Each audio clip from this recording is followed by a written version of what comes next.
আপনারা সকলেই জানেন 2 মাস 17 দিন হলো আজকে আমার স্বামী গত হয়েছেন। আমার যত গান, প্রত্যেকটি গান আমার স্বামী সুবল সরকারের লেখা এবং সুর। প্রায় 1300 উপরে গান উনি লিখেছিলেন। আমার যত গাওয়া, এছাড়া আরো অনেক শিল্পীরা গেয়েছেন।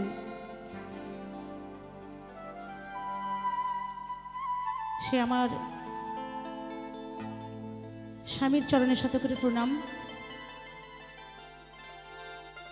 আজকে অনেক ভক্তিমতী মায়েরা এসেছেন, বিজ্ঞ দর্শকরা এসেছেন।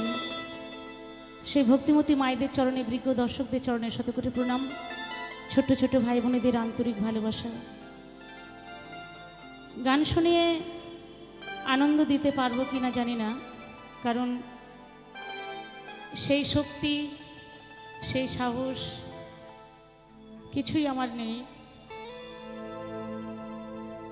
এখন যেটুকু আছে আপনাদের আশীর্বাদ আর আমার স্বামীর আশীর্বাদ, আপনাদের ভালোবাসা আর আমার সেই স্বামীর ভালোবাসা, রাগ, অনুরাগ, আশীর্বাদ, এটুকু নিয়েই চলছি। জানি না কতদিন আপনাদেরকে গান শোনাতে পারবো। তো এই গানের মাঝে অনেক অনেক ভুল ত্রুটি হবে। ছোট্ট বোন এবং নিজের মেয়ে মনে করে ক্ষমা করে দেবেন, কেমন?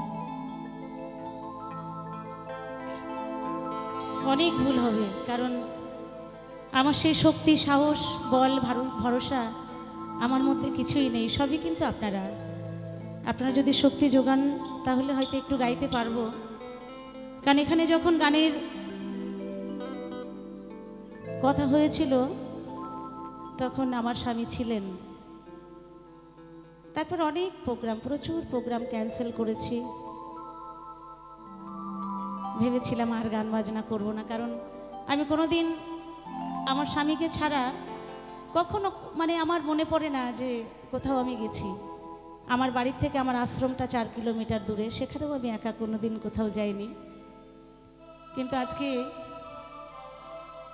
এই মাঝপথে ছেড়ে চলে গেলেন, তাই শক্তি, সাহস কোনোটাই আমার নেই। আপনারা একটু আশীর্বাদ করবেন। জয় গুরু। এ রাধারানীর নাম ছাড়া কোনো গতি নেই, এইটুকু আমি বুঝে গেছি। কারণ আমার স্বামী আমার জন্য বিশাল বড় রাজপ্রাসাদ বানিয়েছিলেন, যে সেখানে থাকবো, দামি গাড়ি, দামি বাড়ি।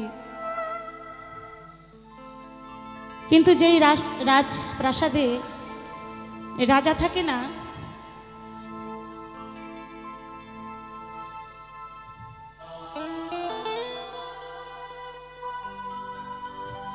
সেই রাজপ্রাসাদে রানীর কোনো মূল্য থাকে না। তাই সবাই মিলে এখন যে গানখানি গাইবো, সবাই মিলে একটু আমার সেই রাধারানীর নামে একটু জয়ধ্বনি, একটু উলুধ্বনি, কেমন? সবাই মিলে।